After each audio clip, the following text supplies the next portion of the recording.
Hey there guys, it's DJ Slope here from Slope's Game Room. It's time for December's Q&A, which means I've done a whole year, whole 12 months of these Q&As. But before we get into the Q&A, I do want to talk about everything that's happened on the channel over the last year. So, straight up, 27,000 subscribers I started the year on, and as of today, thanks to a little post by Ashins over on Twitter, it dropped over to 55,000. I don't know what the exact number is now, but yeah, what an amazing feat for, like, what's this, like my third year or something like that on YouTube? I don't know, something like that. Let's have a look. I am officially on 55,055 subscribers. That ain't too bad, is it? Yes, wow. Well, last year I made a few changes throughout the year, and that's sort of how I like to work. I don't like to, you know, start off one of these yearly vids, tell you what I'm going to be doing over the year, and then boom, everything just starts on January the 1st. I like to progressively make changes as I go. So, you may already know what I'm doing, but I'll try and explain it anyway. When I started this channel, I pushed out one video a month. Then I moved that up to one video a week, and now I've started to do sometimes 2 a week. It's very hit and miss. It depends how big the big video is I'm working at the weekend. If it's something that I've got a bit of extra time, then I will sometimes prep a little bit in advance and get the you know, that extra shorter video for sort of a midweek video. So I'm going to attempt to continue doing that. See, that's one thing that I did change last year, to make one video a week. I remember I used to get something like a record through the post. I'm like, oh yes, that's going to be an easy one for this weekend. Now I can continue working, you know.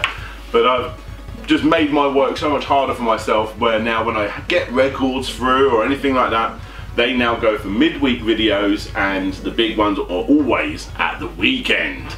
I'm going to continue doing that. When I do these record unboxings, they get really good views as midweek videos, and that's, I think, the way I want to continue doing it. Sometimes it may slip back and forth, you know, but for the weekend I'm going to continue to make complete history videos, kick scammer videos, the odd quick shot, random history videos. The very next video on my channel will be a random history video.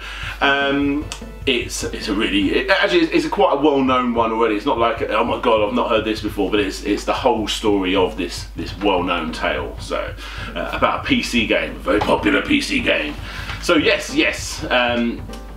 that's what's coming up. After that, there'll be another kick scammer video, which I'm very excited about, and I actually have the voice talents of Octavius Kitten helping me with that one. And for the random history, I have Nostalgia Nerd and Wrestling with Gaming, who hasn't featured on my channel before, but he's a fantastic channel. You guys, I'm sure, know who he is.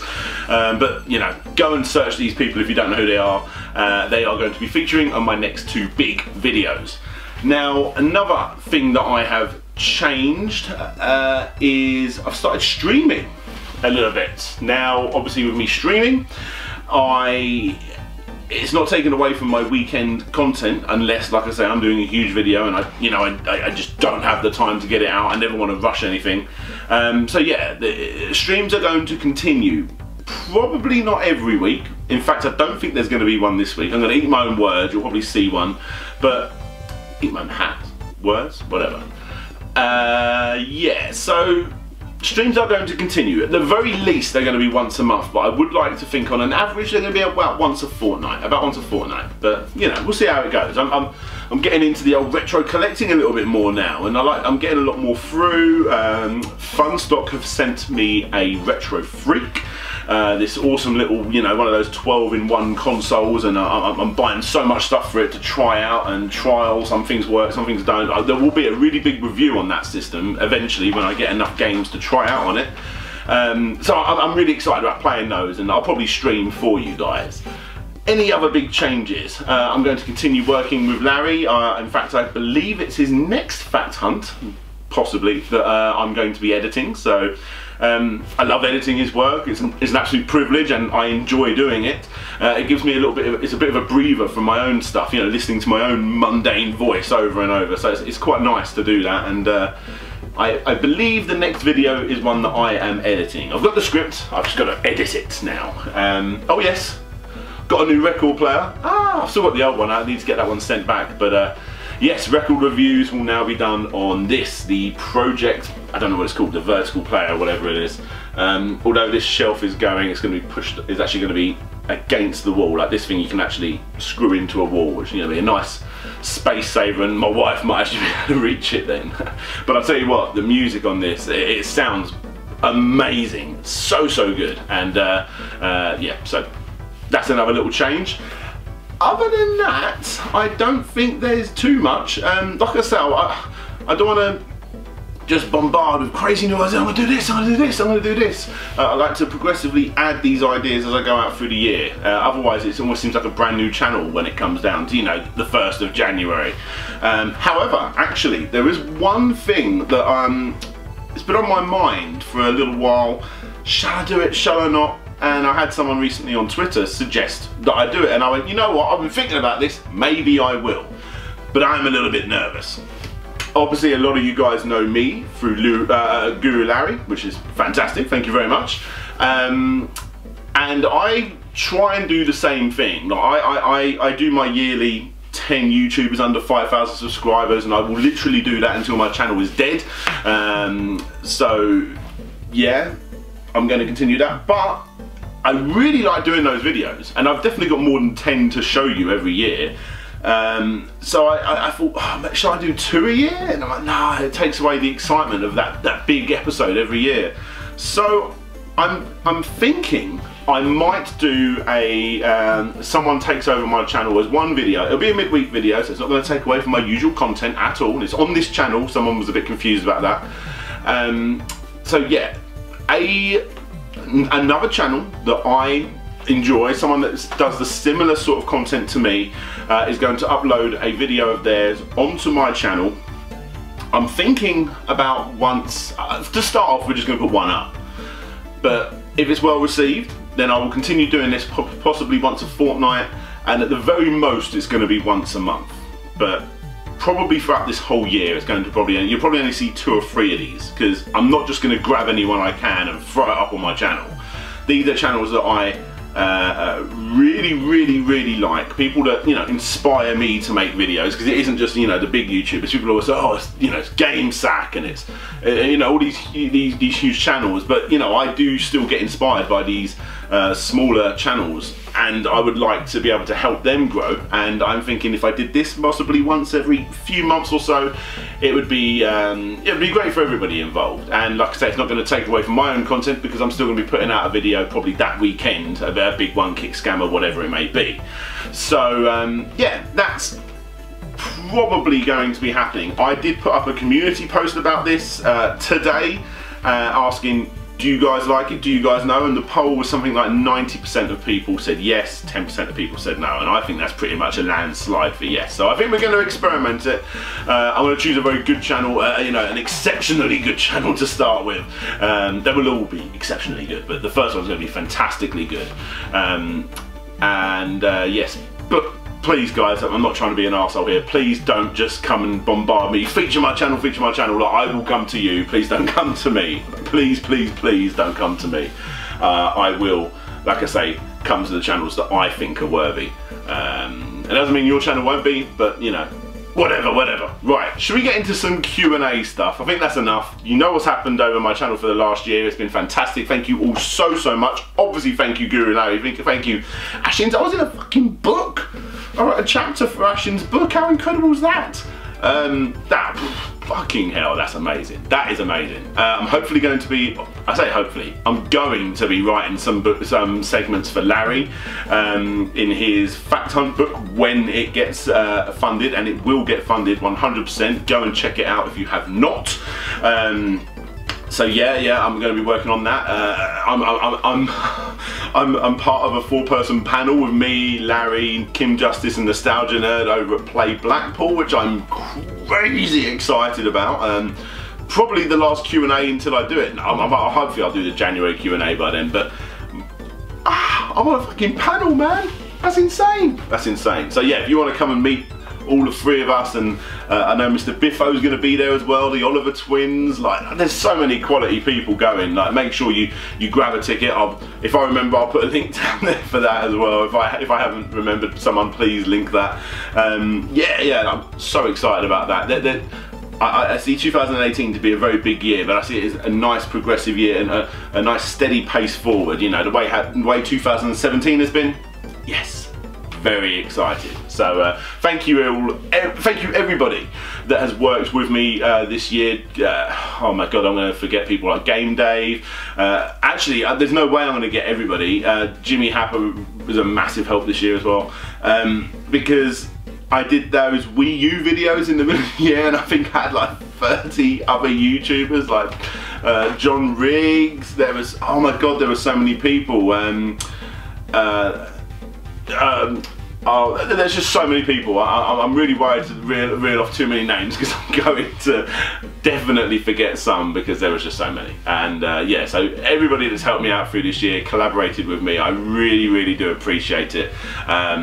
The channel would not be anywhere, anything without you guys, and obviously the people watching, Patreons, everybody, absolutely everybody. Thank you all so much. And on the subject of Patrons, this is the December Q&A, so I suppose we should get to it. I don't know what that was, but whatever. So I had to get the app loaded up. I couldn't find it. 13? I've had 13 people message me. Wow, there's going to be a lot. Right, okay, let's get straight to it. Okay, so Top Hat Gaming Man here. I did here. He asks, do you agree that 4K is pointless unless someone has an eyesight problem? I've always been able to see everything on my television fine. It's not bad. 4K, well, okay, so obviously on a joking side, no, you don't need 4K to enjoy good games, but 4K isn't pointless. You know, like, I remember that actually, sadly, it was Sonic the Hedgehog Sonic the Hedgehog 4 episode 1 that I played on my HD TV was the first ever game I played in HD, and I was absolutely blown away. Like I said, I've got that new retro-free console from Funstock. They've sent me over that retro-free console, and just being able to play, like, you know, those old Mega Drive games in really nice HD, and I know you can do that via emulators, but whatever. It just looks so incredible, and I always want to get the best quality I can out of a system like that. Obviously they're not going to look better in 4K, but I'm not just a retro gamer. I do like to play modern games, and I have played modern games, primarily, you know, like Forza type games, on a 4K computer, running native 4K, whatever the right wording is, and it is, whoa, this is pretty incredible. This is fantastic. So yeah, I do think resolution does matter. I'm definitely not one of those like, oh my God, it's not 10K, no, not 1080p, you know, 720, 60 frames, all that rubbish. But I am looking forward to when it becomes the norm. But you know, I'm looking forward to the future of gaming regardless. So yeah, there's your answer. Question number 2 comes from Ian, and Ian asks, do you have any thoughts on The Last Jedi film? When you eventually show your kids Star Wars, in what order will you show the films? This is going to be a very quick answer, Ian, because I've not seen all of the Star Wars films. I know. I've seen the first 3, so that's 4, 5 and 6, although I don't remember number 6 at all, because it was so long ago. You know, when you haven't seen a film for 20 something years, you might as well have never seen it. So I don't think I've ever seen whatever the 4th one is. Is it, no, A New Hope, Return of the Jedi, is it The Empire Strikes Back? I haven't seen The Empire Strikes Back. If I've got that round the wrong way, I'm going to lose a lot of subscribers, because Star Wars is a big thing. I've only ever seen episode 1. I couldn't finish episode 2, I found it too boring, and I've never seen episode 3.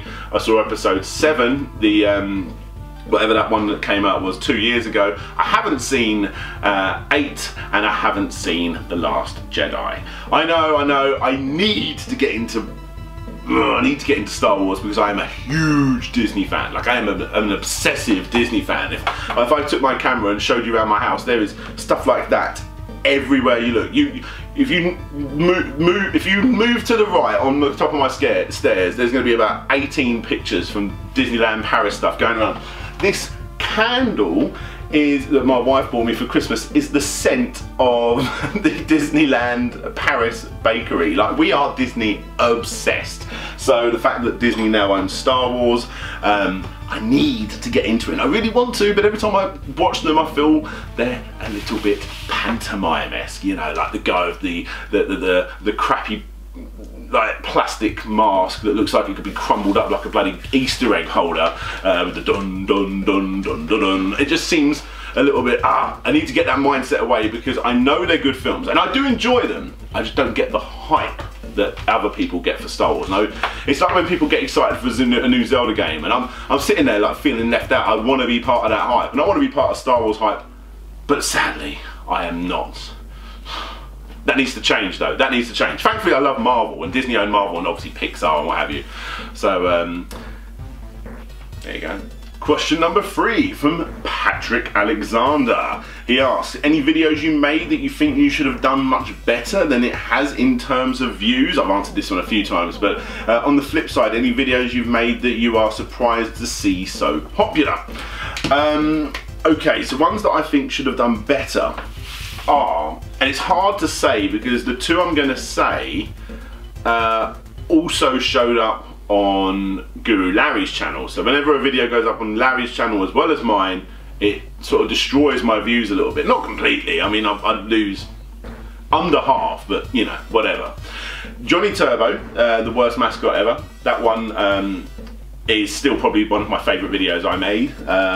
So I'm just so happy to have worked with so many people in a huge collaborative effort in that video. So that's one of my favourites, and I'm upset that I didn't do better. And obviously not the Echo the Dolphin one I've just done, but the completely fucked up inspiration behind Echo the Dolphin's name, whatever that was called. I wish that did a little bit better, but again, it went up on Larry's channel as well, so I can't really say, but they're probably the two. And what was the other thing? Oh yeah, ones that I went a little bit crazy. I don't know, because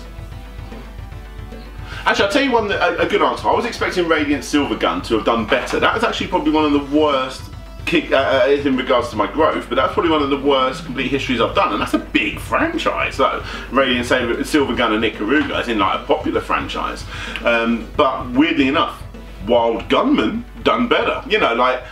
You never know, but then again that may be because I put it up as a midweek video rather than at the weekend, but regardless I was expecting that one to do better. Videos that blew up, I was on a bit of a roll of October, November time, not the year we just had, 2016, with I'd done Shinobi, Splatterhouse and all that stuff, and they just exploded. I think it was because there were 3 or 4 enormously big franchises that went so much, you know, they were all together, so they were all like pushing off each other's popularity. So I was very surprised that they'd done as well as they did, and at one point Splatterhouse became my most popular video until the yellow badge of death came in, and I had to demonetize that. No, I had to make it private and then send it off to YouTube and say, can you review this? And then it sat there for about 2 months and then never did review it, and I just made it live, and it got a little bit popular over a week, and then they finally did review it. So I lost about 2 months. So I'd say Splatterhouse, as much as I knew that was a requested video, like, is it more popular than, I don't know, something else? Like, whatever, it shot up as my most popular video at one point, so there you go, Splatterhouse. Here we go, next question, and this one's from Pop Goes Rock Band. As usual, he asks 5 questions. Number 1, what is your favourite AVGN video and why? Absolutely easy, the Sword Quest one, the Atari game where it shows you all of the you know, you could win the sword and the chalice, and the competition never finished. It was at a time when I was really getting into, you know, these video game reviewers on YouTube, and that video heavily inspired me to make, one day I'd like to make videos, because that was a cool history fact, rather than just being vulgar and being funny, you know, which he's good at, but that was a cool history piece that I didn't know nothing about, and I was very excited to learn that sort of thing. And I mean, I already knew about people like Guru Larry and a couple of others, and collectively without a doubt, that AVGN episode was a massive tentpole to the to Slopes Game Room's YouTube channel. So yeah, there you go, definitely 100% that one. Number 2, if you could take one game on a desert island to play every single day alone for the rest of your life, what would it be? So you got to be clever here. My all-time favourite game is Sonic 3 and Knuckles, but it is completable in about 4, maybe a little bit longer, 4 or 5 hours. I'm not going to get that. I'm going to take a game that I can play forever. So the obvious answer is Tetris, but maybe, I don't know, maybe Binding of Isaac. It's going to be Tetris, Binding of Isaac, or I don't know, something like Stardew Valley. Like games that you can just constantly play over and over. I'm going to say,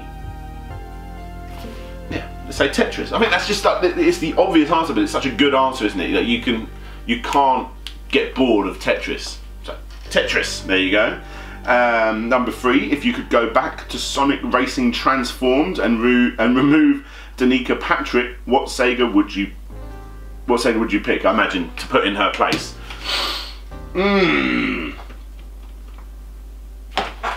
There's got to be some Streets of Rage action. That's my most loved Sega franchise. Get that cop car in there. Yeah, absolutely. Yeah, Streets of Rage. It seems too obvious, but yeah. All the weapons that they use, and you can do a little bit of road rage action on it, maybe.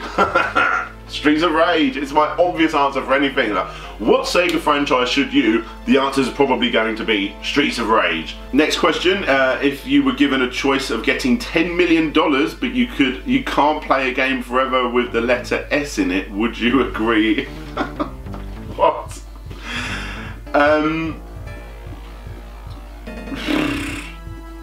Yeah?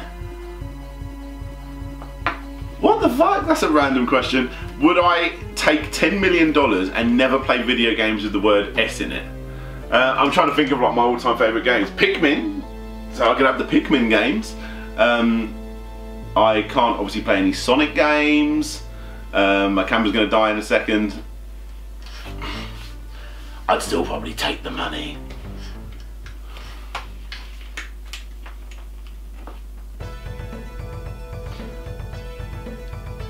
And finally, question number 5, hopefully before my camera dies, Sonic Mania 2 or Sonic Streets of Rage 4, if only one could be made, and why? Streets of Rage 4, that's the game of, we've got Sonic Mania now. If they never make another one, we can always go, oh, Sonic Mania was so good, but Streets of Rage 4, come on, Sega, come on. Yes, Streets of Rage 4 is what I would choose over Sonic Mania 2, but please don't make me choose. Sonic Mania is the best game of 2017.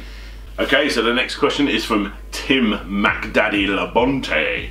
He asks, 1, as a game and vinyl collector, when is a time where you had to really stop yourself, rather you were becoming really into a certain thing and had to pick food bills, etc. over a, dare I say, obsession? Most months, sadly, yes. Recently, it's like November time, I told my wife, I think it was in December, just before Christmas, when we were saving up everything we could, I just said, I've just bought some maracas. She's like, what? Why are you buying fucking maracas? Thinking that they're just like normal maracas. I went, no, they're for this video game that I've wanted my whole life, and they're like £60 that I spent on them, and she went fucking ape shit. So yeah, it happens quite often. I have to keep stopping myself going on srcvinyl.com and buying loads of like limited edition albums. Like they've got a beautiful gold Offspring album that I really want, but it's like 35 quid, and like if you buy it on CD it's about £2. Ixnay on the Hombre, in case you were wondering. Yeah, and I have to keep stopping myself buying these records because they are stupidly, and I'm a big fan of vinyl, but they are stupidly overpriced for something that, let's be honest, doesn't sound as good as a good WAV file or something, but you know, it's the novelty of having a record, and you know, they do sound good. It's the nice that's an old Good Charlotte album on there, if you was wondering. Dropping that needle down, hearing the crackle, there is a really nice thing about having vinyl, but I do have to keep stopping myself from buying vinyls because they are stupidly priced. They really are. Yes. Even like good priced places that sell records for like 20-25 quid. That's still double what you would pay if you bought it on CD. But you want the vinyl, don't you? So yeah. Yeah, it happens almost monthly, probably every other month, definitely. But you know, and two, which leads to, if money were no object, what is something you'd absolutely want to see under the Christmas tree? A full proper. Oh no, I was going to say a mental size Pioneer DJ setup with 4 CDJs and the DJM in the middle, like with the very latest ones with video DJ inputs and all that sort of stuff. But I would love, and this has to be a fucking stupidly sized Christmas tree, but I would love a DDR machine, a proper Dance Dance Revolution machine under my Christmas tree. I fucking love that arcade machine. It's got to be in my top games. I've never spent so much money in an arcade. I used to make trips every single weekend just to play on it. Dance Dance Revolution under my tree, please. And I don't mean that plasticky, rubbery mat. I'm all about the proper arcade machine. Like I say, ain't going to fit under any Christmas tree, is it? But I really want one of them, without a doubt. Yes. Oh, camera died, just changed the battery. Yes, so Retro to Next Gen asks, brand new patron of mine, thank you very much, buddy. He says, what future collaborations are you most looking forward to in 2018? And what are your overall goals for channels this year? Also, what's your game of the year for 2017 if you can't pick just one top 5? Okay, so I've answered most of those questions already. So the big people I'm looking forward to collaborate with are obviously, well, I've got 3 people straight away. I've never collaborated with Octavia's Kitten before. I mean, I've featured her on my channel, but Octavia's Kitten, I'm really excited about getting her vocal talents on the channel.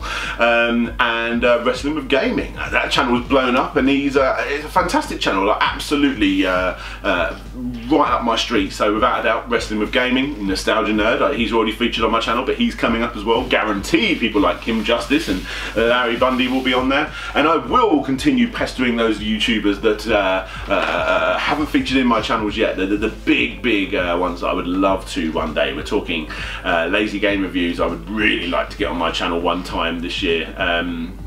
Plus a few others, and also I've been chatting to Alpha Omega Sin, and I'm waiting for the right moment to get him for the right thing. He's got that angry, raw, heavy metal voice, and I'd love to get him on there on the right video. So yeah, I'd like to think those guys would collaborate with me.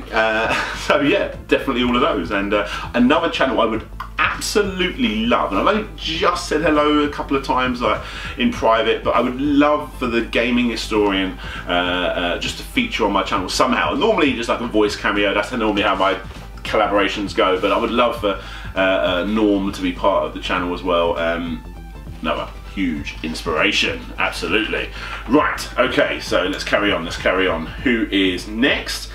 Oh, and he said favourite game, that was Sonic Mania, and obviously if I'm going to say top 5, the other ones are obviously Super Mario Odyssey. What other games did I play? Resident Evil 7, even though I didn't finish it. That was a mental experience, that game, like my god. I really enjoyed South Park, the second South Park game. I'm definitely forgetting games.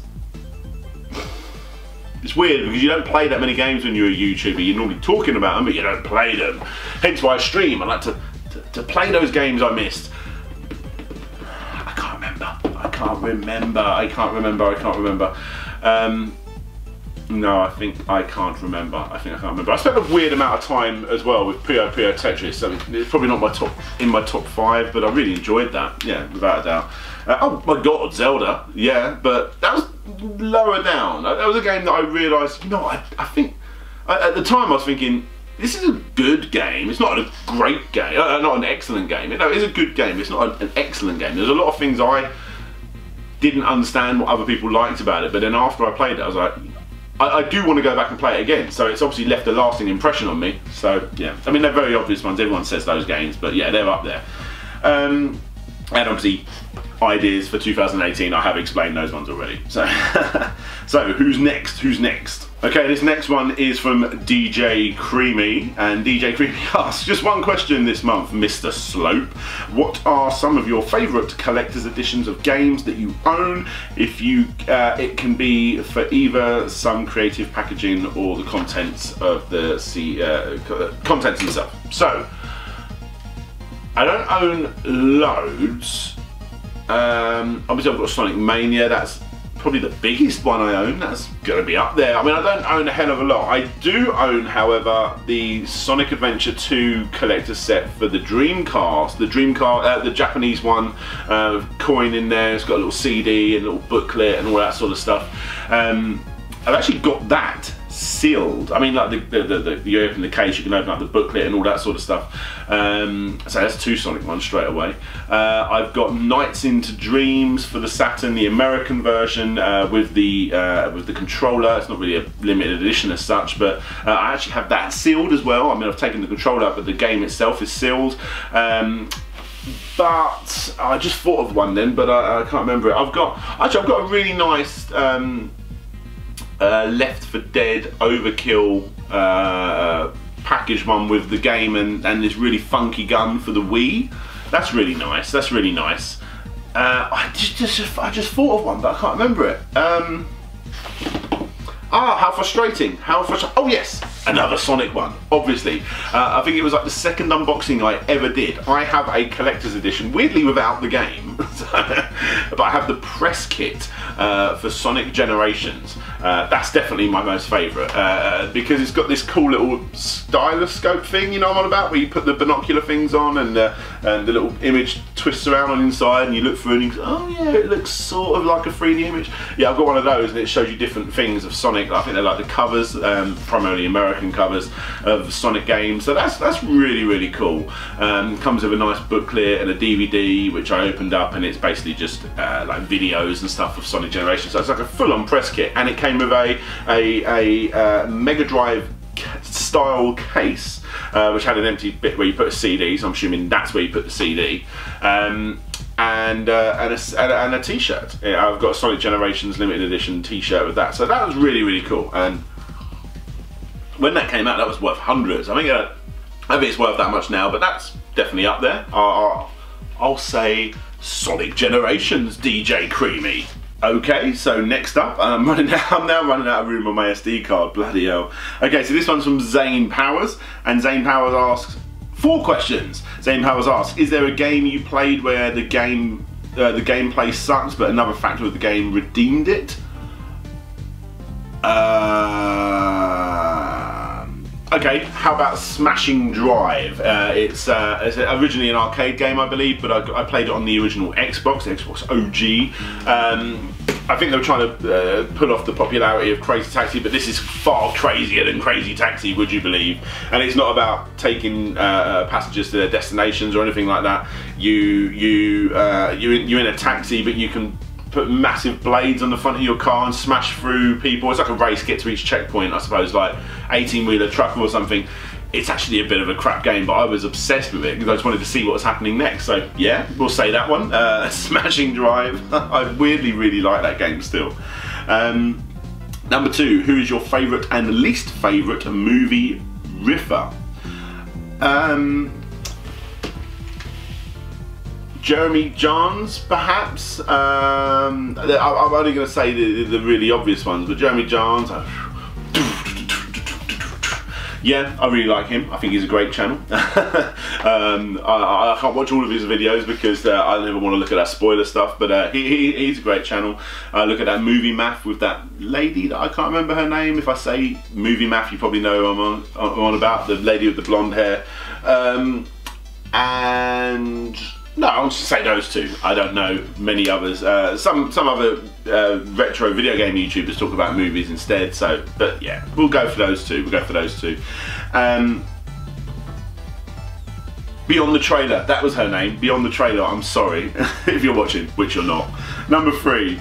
Do you own any bootleg video games? Yes, I do. I have just this second been playing Fix It Felix Jr. for the Mega Drive, so that was a lot of fun. I probably own quite a few more in all honesty, but you know, there's one that I definitely do own. And number 4, when are you going to do a complete history of Crazy Castle? Zane Powers. Probably never. Probably never, but I probably will, maybe. Okay, so the next question. Petit Mew, brand new YouTuber, brand new Patreon. Thank you very much for being a Patreon of mine. Yeah, really cool, thank you. To date, what has been the hardest and or most frustrating complete history video for you to make? I spent the longest on Grand Theft Auto, although I wanted to do Seaman for the longest, but couldn't find anyone, I couldn't find anything out about the second game and that. Thank you, Jimmy Happer, again. Probably complete history. Let me think. I spent way too long sorting out the interview for Sega Swell. I'm gonna say Metroid was easy. I'm gonna say Grand Theft Auto just because it was it's between Metroid and Grand Theft Auto because they were really hard videos to make. If you want a future one, it's going to be Pac-Man because I've been working on that script for an exceptionally long time. I mean, it is pages and pages and pages and pages long at the moment. But you know, so we're not going to say future ones. I'm going to say, if I have to choose one, Metroid. Metroid was the hardest to make just because there's so much to cover. There's so much to cover, and I had to keep going back and checking out loads of other reviews just in case there's something I missed, because taking on a franchise as big as Metroid, you're very worried about what the fans will say when you get something wrong, which I did. I called the first game of Metroidvania when Castlevania hadn't come out by that point. Whatever. But then somehow the remake Zero Mission is a Metroidvania. Come on, you know what I meant. You know what I meant. So yeah, thank you very much. That's the answer to your question. Who's next? Who's next? Oh, I've answered that one. Okay, here we go. This one is from Paul Float. I'm looking to get back into the vinyl scene, listening instead of just a small collection. How do you feel about using a record player with USB to listen to albums through a PC? I'm sure there are good ones out there, but I would probably, I would definitely say don't do that. Why would you do that? Why would you do that? I mean, you've got, unless your PC, oh my god, sorry, SD card has run out. Anyway, yeah, why would you do that? Unless, like I say, your PC's got some exceptional sound system built into it, but you're going to get a rubbish input through the USB. Now, like I said, I'm sure there are record players that do it well.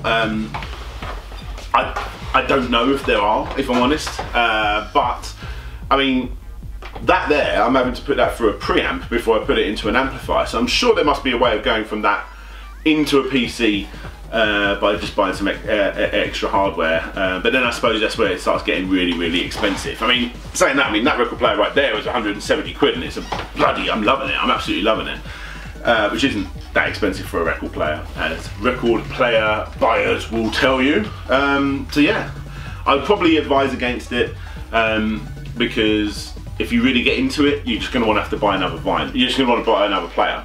But if it's just to listen to the odd one or two, then, you know, I'm sure there's no harm. So yeah, there you go. Next up, who have we got? Wow, we are getting through these. There's a lot, isn't there? There's a lot. Stu. Oh, okay, he's actually said how you pronounce it as well. So, Stu Nunum asks, hello, do you ever DJ'd a purely game-related DJ set? No, I never have, but I guarantee I will. I absolutely will. I used to drop random little snippets of gaming stuff in my sets. From time to time. I used to have like little Mario bits and like little Tetris samples that would come in and all this other stuff, and once I played Streets of Rage, which went down a lot better than I was expecting. Well, Go Straight I think it was, but regardless, no, I haven't ever done, but I will one day. My plan is for 1 year to, it'll be pre-recorded obviously, to make a pre-recorded sort of 1 hour mixtape and play it just before, and do a live stream where I play it with some nice visuals as well, because that's how I got into video editing, by the way, visual video DJing. I would play that on the stroke to midnight for New Year's. So one year, but I don't even know if it's going to be this year, but 1 year I will do that thing. And yeah, I will do a pure video game set one day. Yeah, absolutely. And I keep putting the phone down. Who's next? Who's next? That was number 9. Right, so who we got next? We have Craig Nellis. Love the channel. Silly question. In the future, when your channel has millions of subscribers, I hope, you may get the opportunity to have your own freemium mobile game like PewDiePie and other famous YouTubers. What would your game be like, and what would you call it? Also, I'm gutted I cannot be at Blackpool event, especially as I live down the road. I'm mad at them for moving it from July. I'm sure it will be awesome. Oh man, you should definitely try and make it regardless. Please do try and come along. Oh my god, what would I do? What would I do? To become a YouTuber has basically been done with that PewDiePie game, isn't it? And I played that for a little while, if I'm honest. Oh my god. I would call it Slopes Game Room's DJ Emporium. I don't know why I called it Emporium, it just slipped off the tongue. I would have a game, like that new Harmonix game with the cards. I would do that, but it would all be video game music.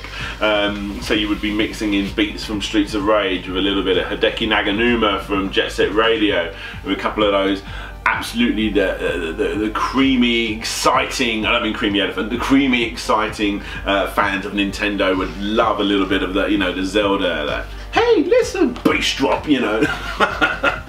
I would make basically a mashup thing game, I suppose. And you know what, I would charge people to get extra samples of video games when they could basically get them for free, but I'd lock that shit down.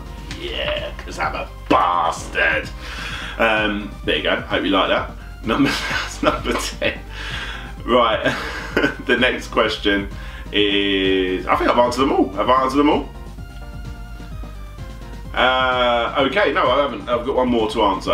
Ring J5 asks, actual question, what were your actual question? Did I miss one of your questions earlier? Regardless, what were your favourite and least favourite games of last year? So favourite game was Sonic Mania. Least favourite, oh my god, I didn't play that many. Actually, it's not, I don't think it came out last year, but I found Lumo really fucking boring. Like, I bought that game for the Switch, I believe it's new for the Switch obviously, but I think it definitely came out years before, but I found that game really fucking boring. I got quite far into it and eventually I just got, I'm not enjoying this, and I just put it down.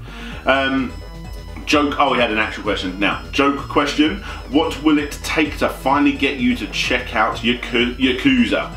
Not much, because it's probably the most requested complete history, because people know I'm a fan of Shenmue, so why have you not played Yakuza? I just haven't, I just never did. I will though. It will happen eventually. Extra question, answer this if you want. Have you ever considered Gimmick on NES as the subject for a quick shot video?